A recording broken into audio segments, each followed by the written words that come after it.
Dėkojam tau už tai, kad tu padarėjai mūsų gyvenime daugiau, negu mes galėjom suprasti ir įsivaizduoti.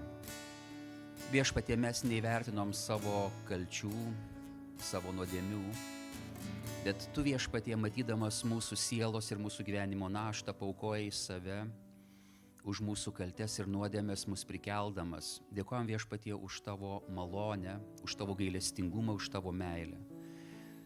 Ir Viešpatie, tegul šiandien mums garbinant, aukštinant tave, einant, skaitant, klausantis, nagrinėjant tavo žodį, tu atversi mūsų širdims tai, ko mums reikia. Apšviesi mus tą šviesą, kuri yra tavo žodį.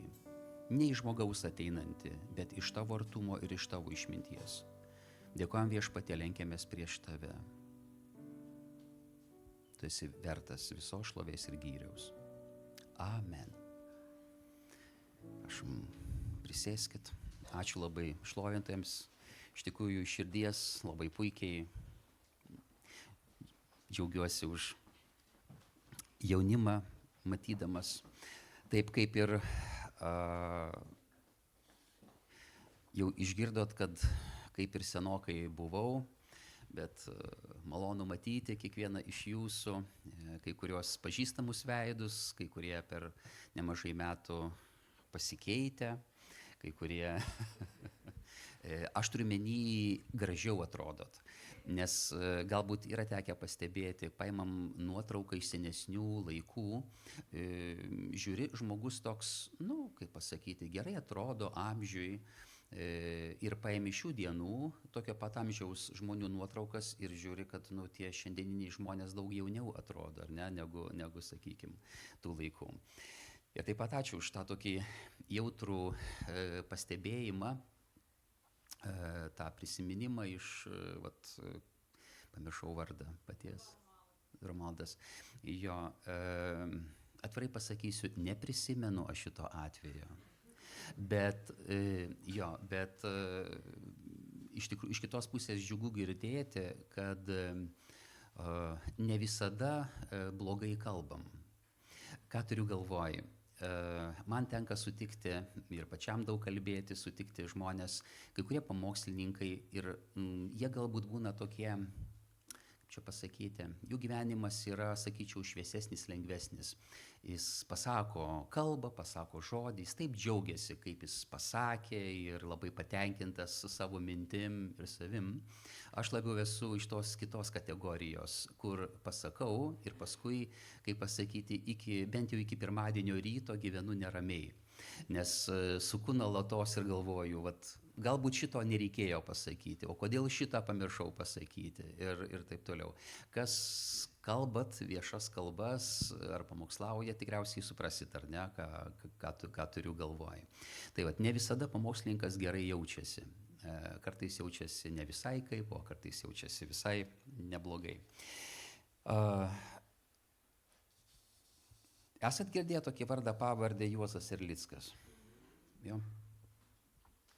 Gal kažkur tai matėt socialiniuose tinkluose skrajojant vieną jo mintį, taip ar ne, reikėtų. Gerai, ar truputį toliau? Gerai. Čia toks tarsi įžanga ir pasveikinimas būtų. Tokia mintis, paskaitysiu jo.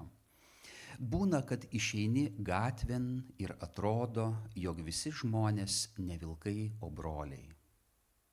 Esat girdėję, ar ne šitą? Esat skaitę galbūt? Jūs skaitėt, ar ne? Bet vis dėlto pakartosiu.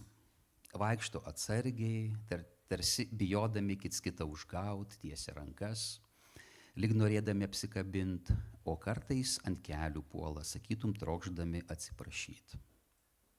Ir dabar jau žinot, kokia išvada. O taip, kad kasdien būtų plikledis. Nelaukta atomazga, ar ne? Kuo geras tas plikledis? Jis priverčia nepasitikėti taip labai savim, savo įprastais žingsniais, savo žmogišku tvirtumu. Ir supranti, kad turi kažką tai atsargiai daryti. Ir kartais mes būnam atsargus santykiuose, tą gerąją prasme, norėdami neužgauti kito, neužgožti, nepastumti, o kaip tik palaikyti ir padrasinti. Ir šiandien mintis, tema, aš ją įvardinau taip, nuolankumo vertė. Nuolankumas toks sunkiai suprantamas žodis ir terminas, ar ne?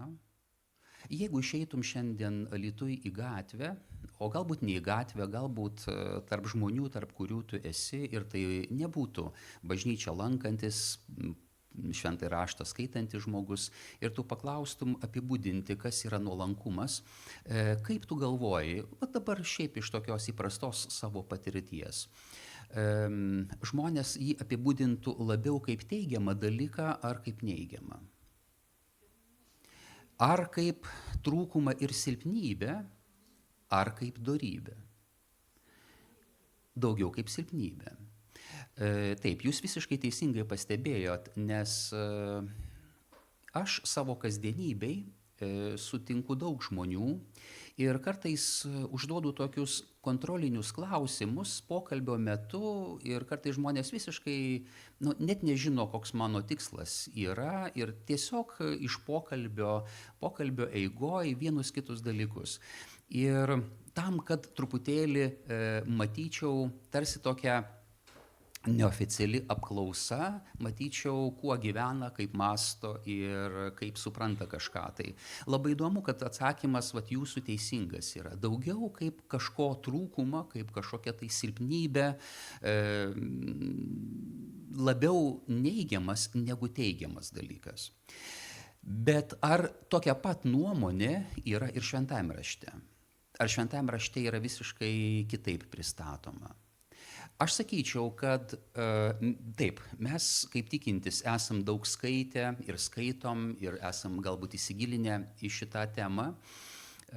Ir mano tikslas šiandien tiesiog priminti apie užmirštas labai didelės galias, kurias mes turim arba kurias mes galim turėti.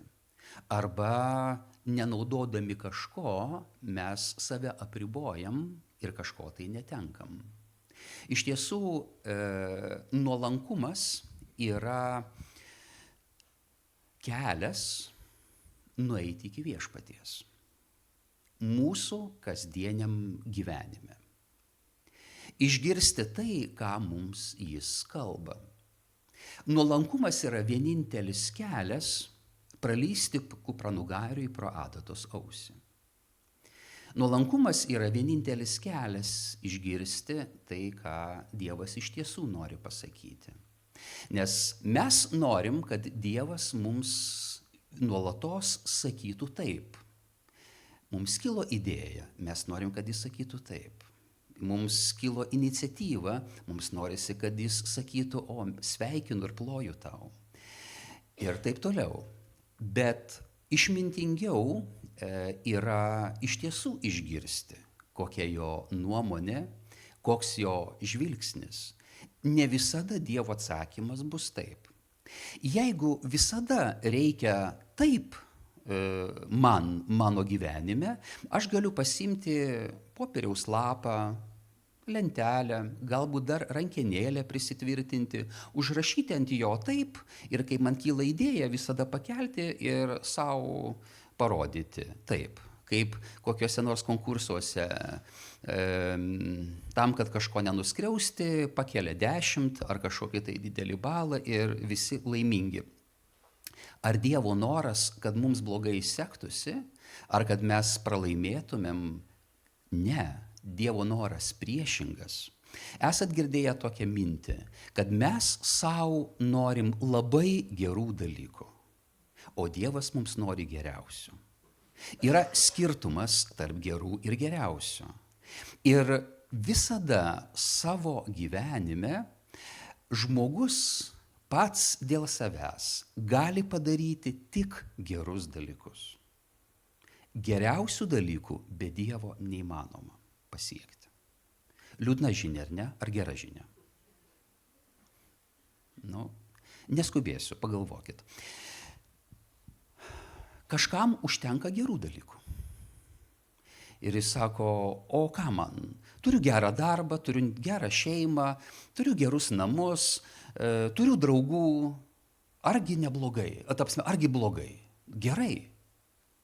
Bet vieną dieną stovint gyvenimo esminiai kryžkeliai pasirodys, kad trūksta. Ko trūksta? Amžinojo gyvenimo. Trūksta esminio dalyko, kuris pats svarbiausias.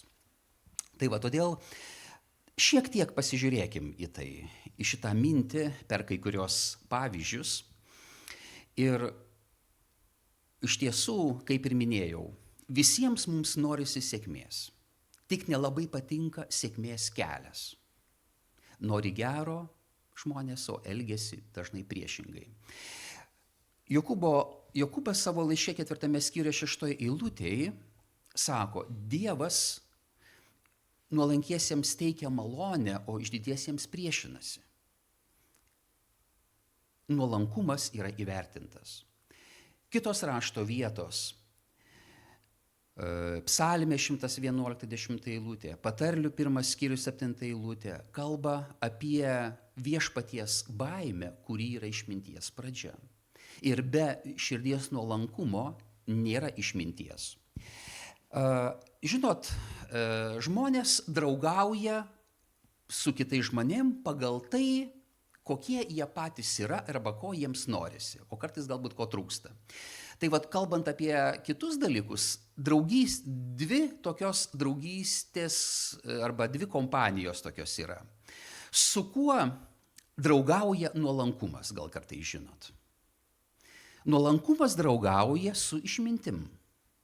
Nežinau, esat pastebėję ar ne? Nuolankumas draugauja su išmintim, o išdidumas su kuo draugauja? Su kvailystė. Šitos poros yra neatsiejamos.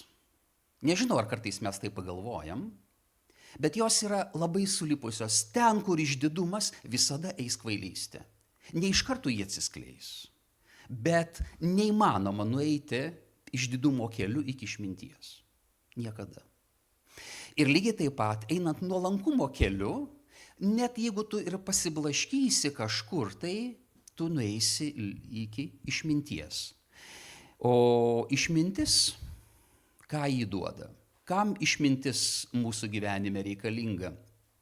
Aš atsiversiu Patarlių knygą 3 skyrių ir keletą eilučių paskaitysim nuo 13 iki 19 eilutės.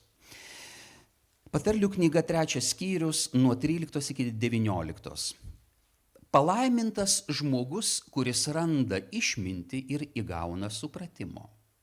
Nes ją įsigyti yra naudingiau negu įsigyti sidabro ir pelno iš jos yra daugiau negu iš geriausio aukso.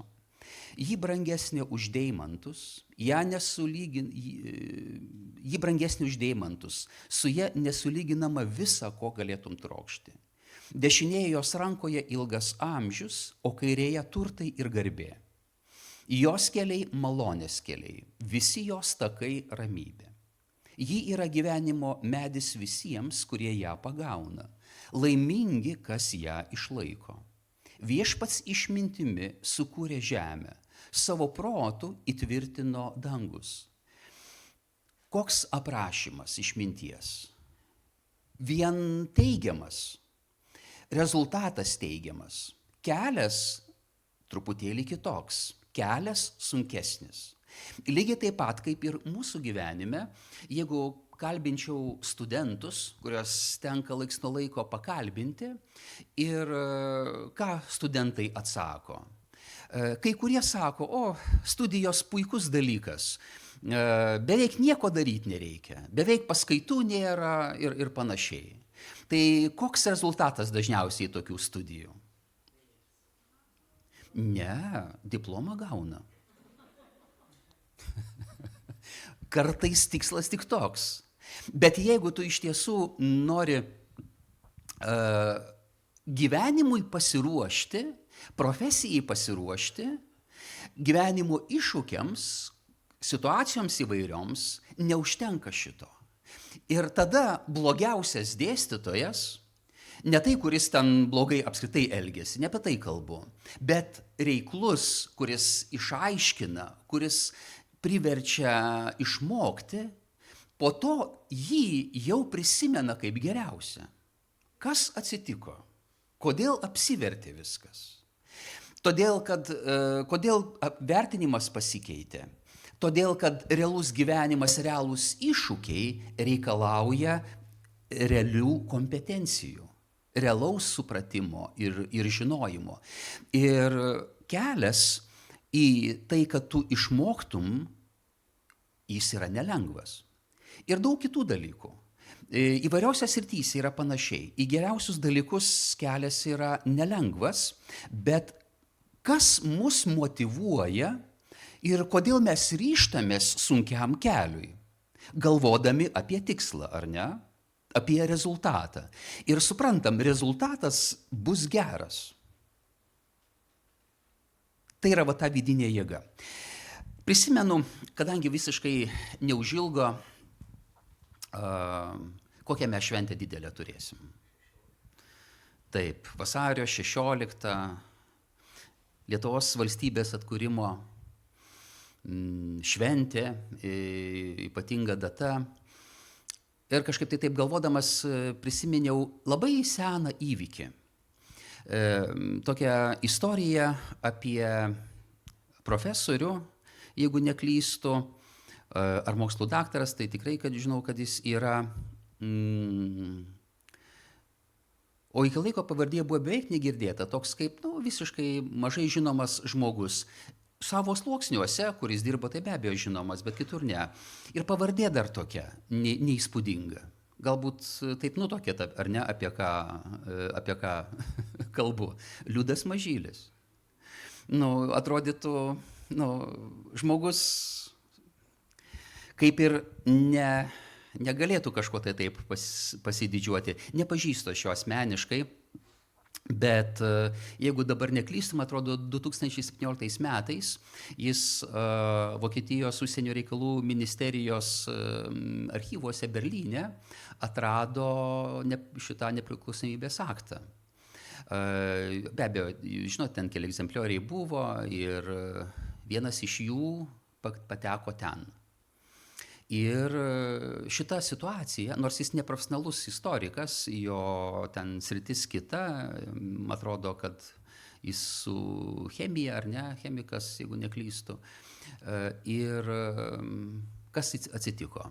Staiga tas dalykas jį išgarsino, ar ne? Galbūt prisimenat, jeigu šiek tiek domėjotės, kokia reakcija buvo vieno garsaus žmogaus. Sakau, aš jų nepažįstu ir negaliu čia dabar apie vieną kalbėti labai gerai, apie kitą blogai. Bet pats principas, kadangi mačiau kai kurios dalykus televizijoje, ta prasme, tai yra viešas dalykas, tai galim keliais žodžiais ir aptarti. Žmogus, kuris Lietuvoje prisistato istoriku. Esu girdėjęs tokį dalyką, tikriausiai irgi galbūt žinot, apie ką turiu galvoje. Toks Alfredas Bumblauskas.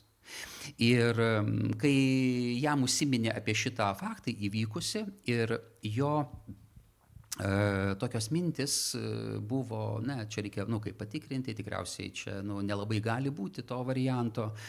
Prieš tai jis ten medinėse pirkiuose, krosnyse, kasdama žemę, dar kitose vietose ieškojo šito dokumento, nepavyko atrasti. Ir vis tiek, be abejo, žmogus profesionalas, istorikas. Ir kas tokį dokumentą Lietuvoje turėtų surasti? Negi Mažylis. Jį turi surasti istorikų istorikas. Ne visada gyvenime taip yra. Ne visada padėtis, postas ar panašiai mums garantuoja pačius išmintingiausius ir geriausius dalykus. Dažną kartą gyvenime būna kitaip. Galima tokį palyginimą sakyti, o galima ir nutylėti. Bet kadangi pasakiau pradžią, tai reikia ir pasakyti. Kartais ir asilai šneka. Bet ne visada. Ta prasme, nereikia to priimti už taisyklę, kad jeigu asilas kalba, visada yra tiesa. Arba apšiso tą faktą, kad asilas kalba. Čia dabar aš ne apie, kaip pasakyti, kokiam nors žmogui taikau šitą dalyką, bet kartais mes pasirenkam tam tikrus šaltinius, kuriuose ne visada yra tiesa. Arba ten, kur rodomas yra lengvesnis kelias, paprastesnis, pigesnis ir taip toliau, ne visą laiką tai būna pigesnis ir paprastesnis. Kaip ir su telefoniniais sukčiais, kurie siūlo investuoti ir sako, tokių procentų, kokius aš tau siūlau, tu niekur nerasi. Tokius procentus, kad net nieko nebetgausi gyvenime. Ir taip toliau. Tai štai, grįžtam prie šitos istorijos. Ir Alfredui sunku buvo susitaikyti su šituo faktu, bet faktas yra faktas. Ir kada mes galvojam apie nuolankumą mūsų gyvenime, apie paprastumą, dažnai mums nesinori kažkaip tai ypatingai reikštis kažkur tai, bet pačios aplinkybės ir Dievo ranka kartais mus iškelia arba atskleidžia, arba parodo, ir nuolankumas jis yra Dievo apdovanojamas. Laikui atėjus tai įvyksta. Ir matomais, ir mažiau matomais dalykais. Ir, sakyčiau, nuolankumas jis atveria Dievo malonę mūsų gyvenime. O kas yra Dievo malonė? Tai suvokimas, kad Dievo padedamas aš galiu matyti, kur eiti ir ką daryti. Malonė tai vidinis atradimo džiaugsmas ir kartu darbštumas. Malonė leidžia mums patirti atradimo džiaugsmą. Ar būna tavo gyvenime, kai tu kažką darai, skaitai, domiesi ir staiga vos ne kaip Archimedas šauki Eurika? Ta prasme, kad atradau, supratau, nušvito, pamačiau. Ir tai yra ieškojimo, tam tikro nusižeminimo kelias. Ir kaip ir minėjau, nuolankumas girdi. Nuolankumo klausa yra žymiai geresnė negu išdidumo. Išdidumas toks apykurtis.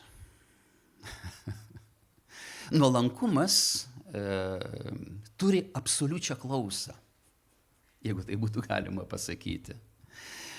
Ir milžinišką jėgą. Pagrindinė nuolankumo savybė, jis girdi, jis atskiria, kada ir ko klausyti. Prisimenat dvi seseris, iš tiesų puikios seseris, Marija ir Morta. Ir ateina viešpats. Kaip jums atrodo, jeigu viešpats ateina ir kalba, ar tai nedidžiausias įvykis gyvenime? Ar nedidžiausias stebuklas? Ir mes matom, kas įvyksta. Aš Mortos jokių būdų nesmerkiu. Morta puikiai moteris. Aš sakyčiau, kad ji gyvenime turi daugiau privalumų negu Marija. Ji labiau organizuota. Ji galbūt, sakykime, tokia greitesnė. Nežinau, bet toks įspūdis susidaro, kad kai Marija kažką išgirsta, jai reikia dar stabtelėti ir pagalvoti, o Marija jau turi 10 variantų, kaip įspręsti, kaip suorganizuoti kažką tai ir taip toliau. Ir šitoje vietoje jie atrodo yra stipresnė, bet Marija ką ji daro? Galbūt širdis nuolankesnė, galbūt paprastesnė. Ir staiga jį suvokia, kad šitoj vietoj geriau yra paklausyti. Ir mes nematom, kad jį daug kalbėtų. Aš dabar neskaitysiu jūs tą istoriją, žinot, keliose evangelijose apie tai yra, o Morta ką daro? Morta jį kalba, Morta jį aiškina Jėzui. Jį, kaip pasakyti, žino, kaip viskas turi būti.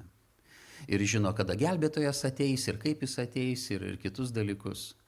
Nėra blogai kažką tai žinoti, bet nuolankumas jis leidžia iš tiesų išgirsti. Kaip ir minėjau, išdidumas jis yra kurčias ir dažnai jis sako, ką čia man dabar aiškina, arba aš pats viską žinau. Kas jis toks, kad man aiškintų? Arba kas jis toks, kad aš jo klausyčiausi? Nuolanki širdis jį kartais išgirsta ir kritikoje kai kurios momentus. Nežinau kaip jūs, aš sulaukiu laikas nuo laiko įvairių pastebėjimų skirtingose srityse. Ir vieni žmonės geranoriški, kiti negeranoriški, bet per laiką išmokau vieną dalyką, net jeigu girdžiu ir kažkokią tai ne visai malonę kritiką, stengiuosi, kiek įmanoma, netmesti jos iš karto. Bet pasižiūrėti, o galbūt tai yra visiškai nemokama konsultacija ir vertinga konsultacija, kurią bijotų suteikti labai artimai esantis žmogus ir nenorėdamas kažkaip nuliūdinti ar dar kažkaip tai. Ir man patinka vienas toks dalykas, kurį amerikiečiai turi, kadangi dažnokai tenka būti, bendrauti, tai pirmus kartus, šiaip jau prieš nemažai metų, gal nežinau kiek čia dabar, 8 ar 10 gal praėjo, kai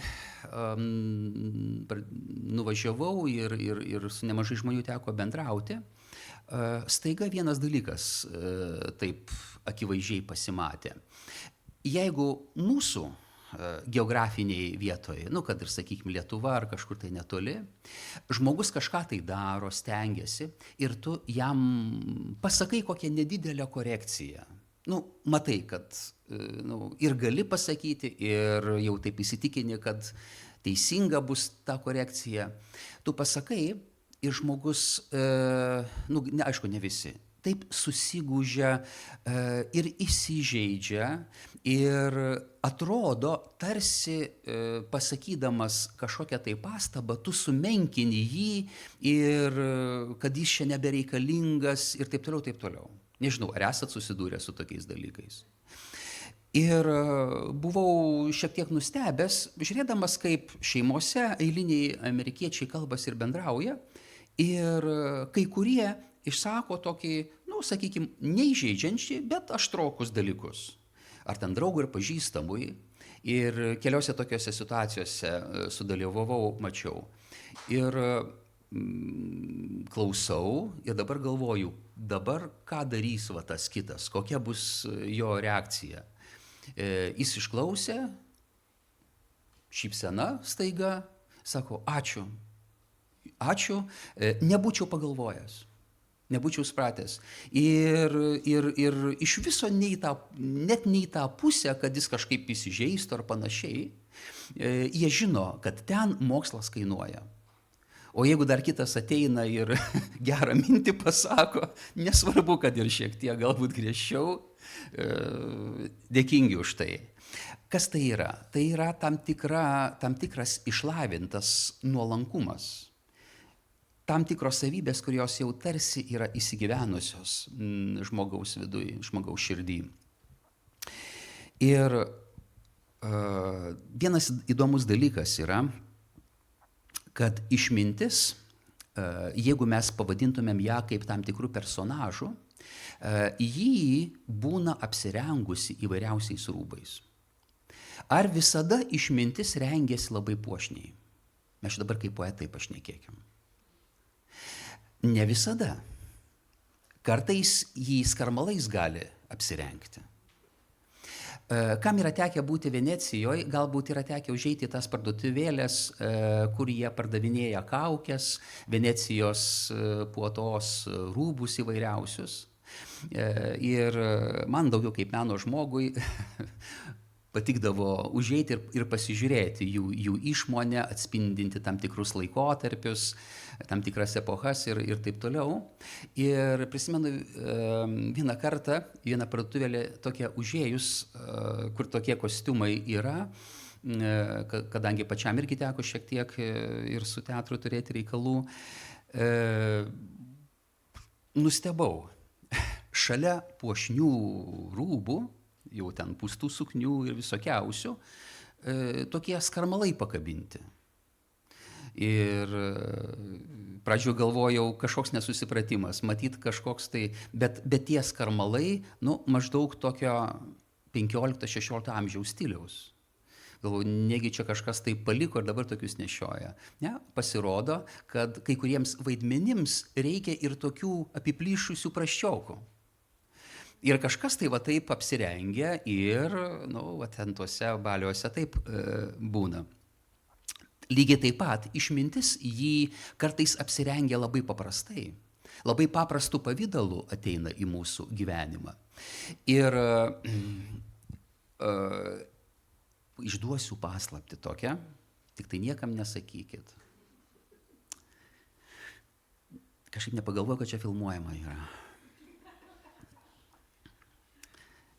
Kartais Dievas savo išmintim ateina ir kalba per žmoną.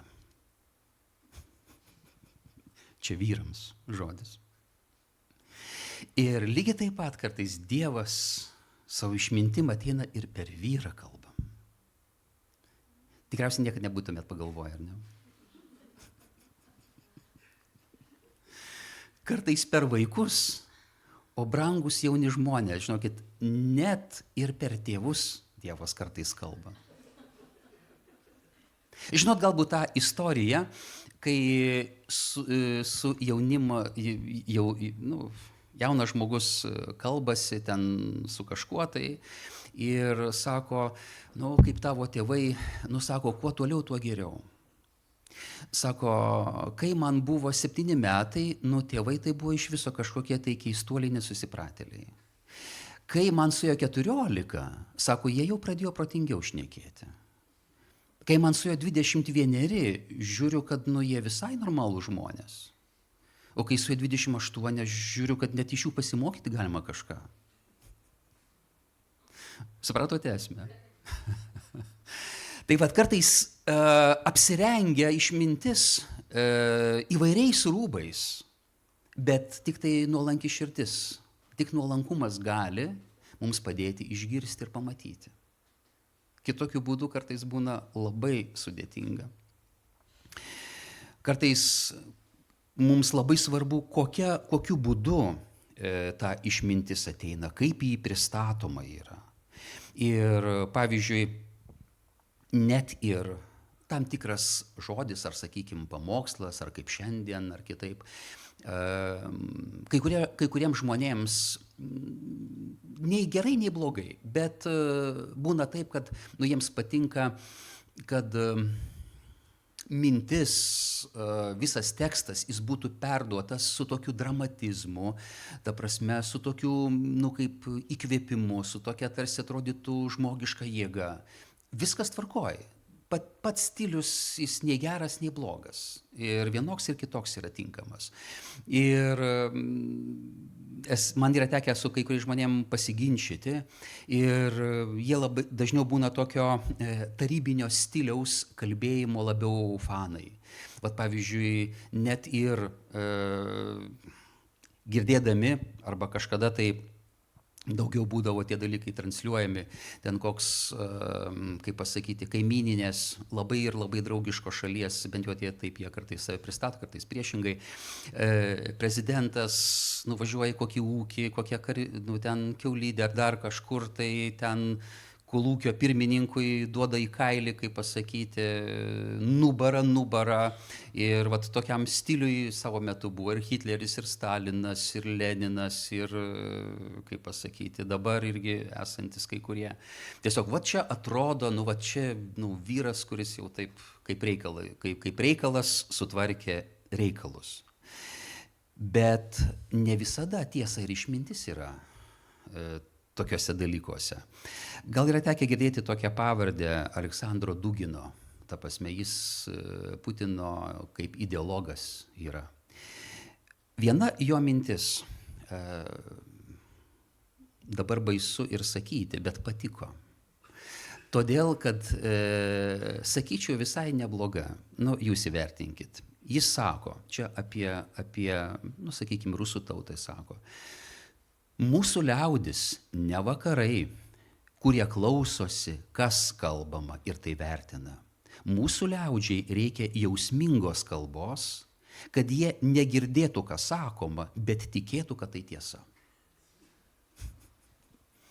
Gera mintis, ar ne?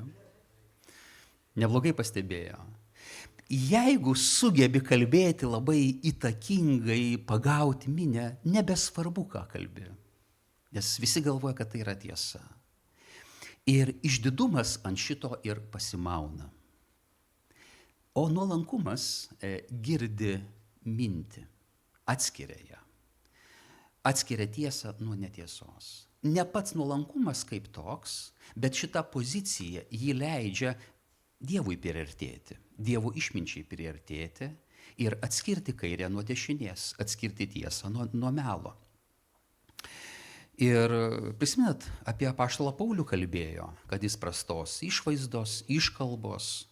Ir žinokit, jokia lietuviška šou laida jo nebūtų priėmę, jokios laidos vesti. Bet šito ir nereikėjo.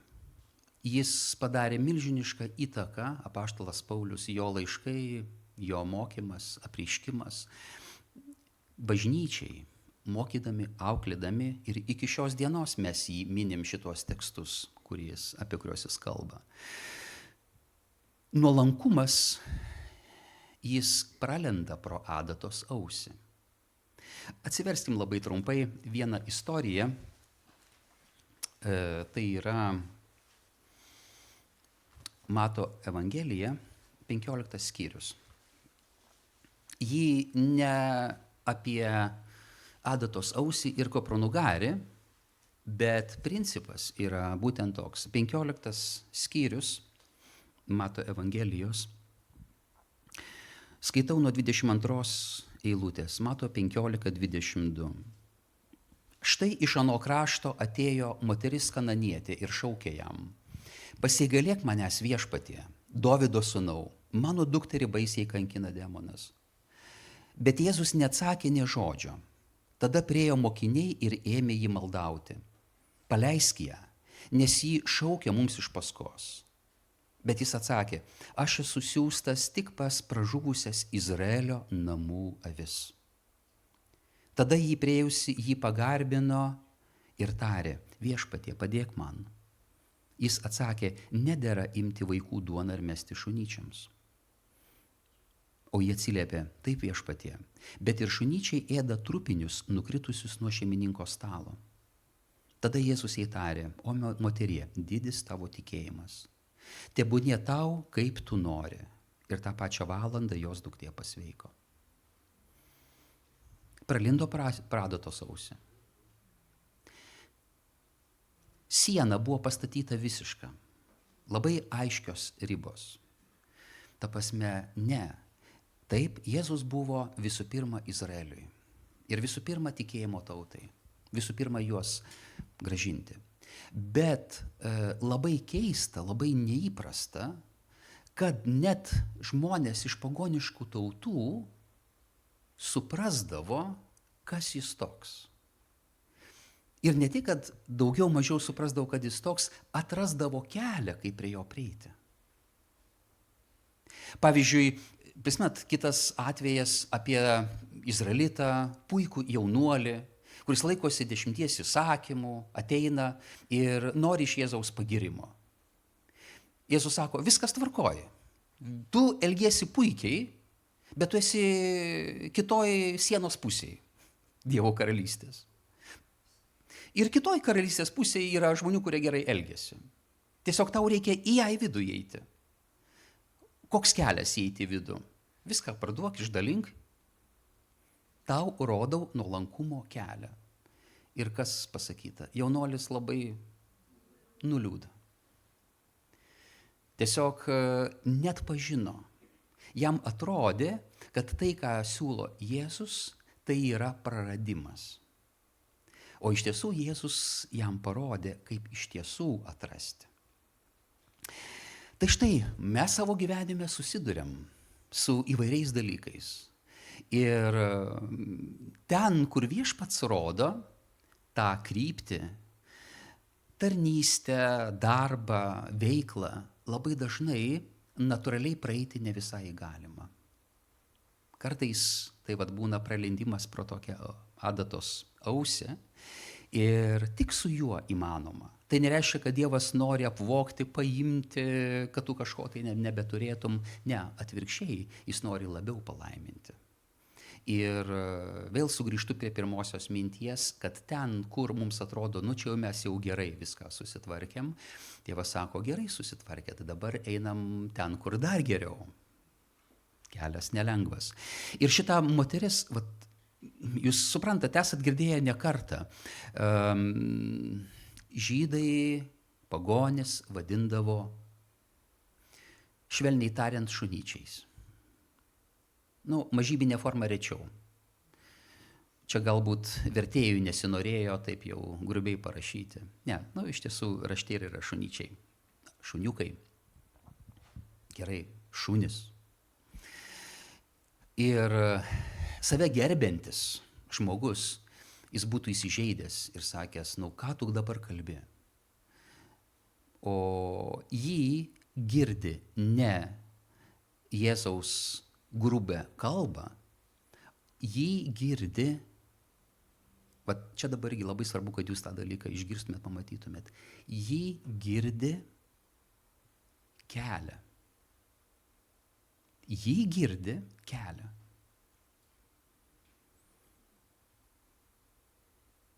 Ar taip pat girdit ir matot, kad Jėzus šito būdu nurodo kelią?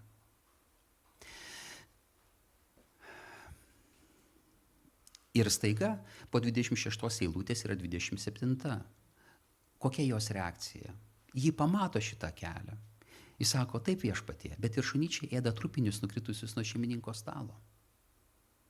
Ir sako, man šitų trupinių užtenka.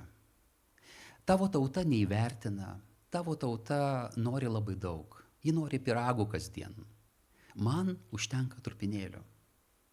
Aš supratau, apie ką tu kalbi.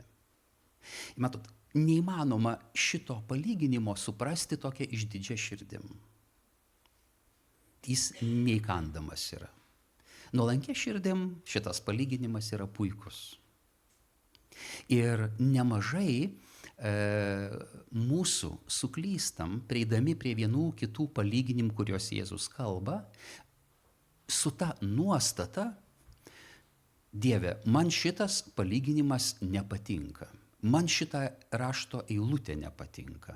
Mes ateinam su tokia laikysena, kad Dieve, pas mane viskas neblogai, ką tu man dar pasiūlysi, kad būtų geriau?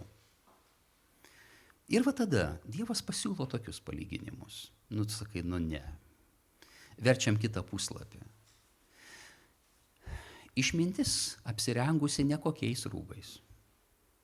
Nekokiu apdaru, labai nepatraukliu. Tik nuolanki širdis gali mums padėti atrasti.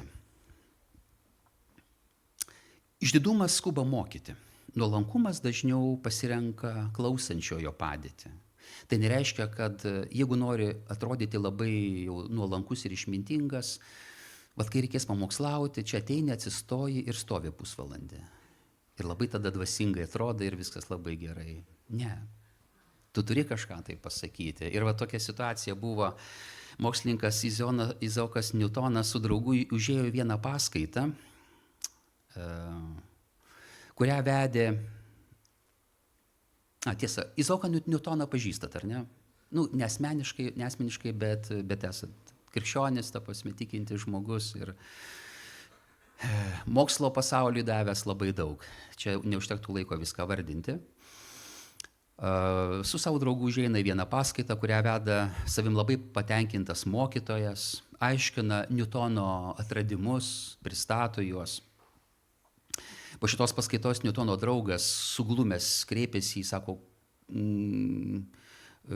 kodėl tu nepasakei, aš čia esu ir nepataisei, nes kai kuriuose vietose jis ten šiek tiek nusišnekėjo.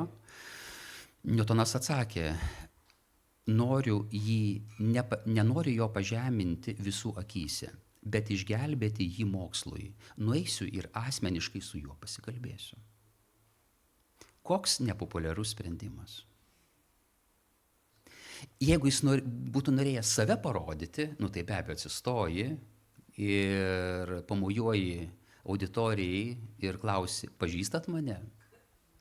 Ovacijos, pripažinimas, susigėdęs dėstytojas, kuris ten likti iš antro galo užrašė.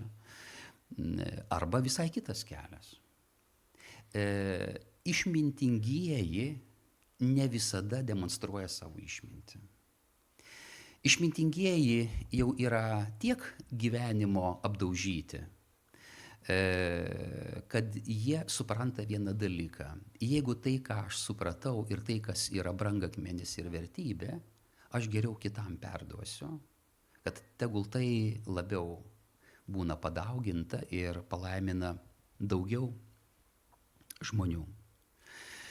Ir nuolankumo pavyzdys yra viešpats Jėzus. Žinom, jis eina ant kryžiaus dėl mūsų. Absoliutaus nuolankumo, paklusnumo Dievui išraiška. Ir mes savo gyvenime, kaip ir žinot, kiekvienas turim savo kryžių. Ir kartais žiūrim į kažkokį tai žmogų, kuriam atrodytų gyvenimas visiškai lengvas ir panašiai. Ir ypač socialiniuose tinkluose, tarp tam tikrų žmonių, paplitęs toks dalykas yra, save filmuoja, fotografuoja kelionėse, ten dar kažkokios tai prabangiose vietose, tam, kad kiti pavydėtų ir taip toliau. Ir tikslas yra, kad sukelti savo vertę, kito pažeminimą, paniekinimą ir taip toliau. Bet mes ne visada žinom, kiek tas kainuoja. Ir kiek skausmo ir kitų dalykų yra už to. Ir juo labiau, kad tai yra laikina, ta prasme yra burbulas. Ir mums reikia eiti Kristaus pėdomis. Ir čia iš karo, kuris vyko Kambodžoje, tokia situacija, kai reikėjo karius pervesti iš vienos vietos į kitą. Tai istoriniai įvykiai, esate girdėję apie juos. Ir vedlys, ta prasme, ten tokios pelkėtos vietos, žolė, vanduo ir kupstai ir dar. Ir tas vedlys tiems kariams sako, eikit tiksliai koja į koją ten, kur aš dėsiu savo pėdą. Į tas pačias vietas. Ir, kaip pasakyti, eina visi paskui, pradžioje šiek tiek išsigandę, ta prasme, kad taip. Ir žiūri, tai tas vienoje vietoje į vandenį mina, kitoje vietoje ant kupsto ir panašiai. Ir jiems taip bežiūrint pasirodo, kad jis eina ten, kaip jam papuola. Bet jis žino, kur jis deda savo koją. Ir tada jau, kai kurie toliau seka tiksliai, o kai kurie jau pradeda improvizuoti. Ir po kiekvienos improvizacijos, kaip pasakyti, naujas ferverkas. Ir galiausiai tada, po poros ferverkų, jau kiti supranta, kad geriau dės koją ten, kur vedlys deda kojas. Tai vat ir mūsų gyvenime. Jeigu mes įsižiūrim, mums nereikia įsigąsti, susigūžti ir panašiai, mums reikia džiaugtis Dievo gerumu.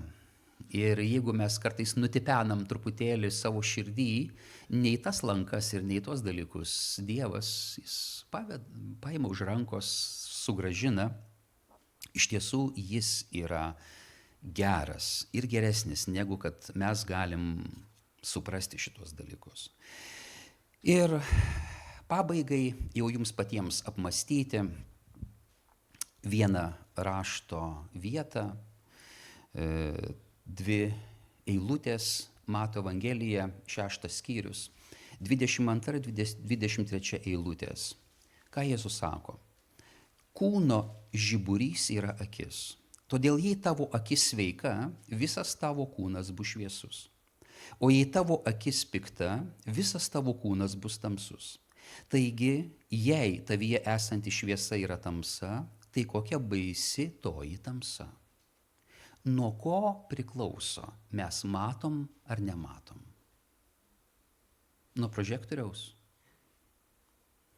Nuo ko priklauso mūsų vidinis matymas ar nematymas, mūsų matymas ar aklumas?